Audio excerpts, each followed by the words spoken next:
Takže, vážení přátelé a kamarádi, my jsme se sešli proto, abychom předali informaci Adámkovi a mamince o tom, kolik se nám podařilo vybrat penízů.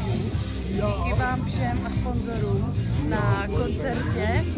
A já teda předám ten obrázek, ukážu to vám.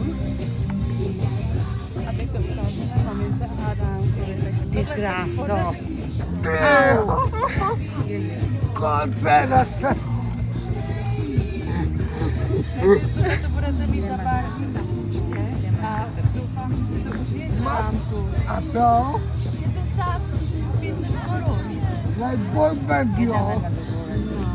Ne, dáme to, to jsme domluvený s panem principálem, zaplatím Adamovi stací, jsem domluvená na autobusu, jestli do Mirákulova nebo prostě někam na vejlet, aby si ty dětičky prostě s Áďou jeli na vejlet.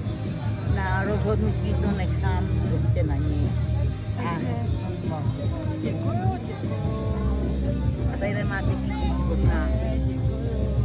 Děkuju moc, je krásný. My děkujeme strašně moc. A něco řekni tamhle do toho lidem, poděkuj hezky. Děkuju. Obráceně, aby na to viděli kolik. Jo. Máš radost, Áďo? No jasné mám.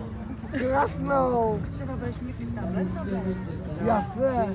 a pojedeš na tábor, dovolenou, to bude super, viď? Jo, dobře. Jo, Tak gratuluju. jo, A užij si děkuju. to, ano. Děkuju.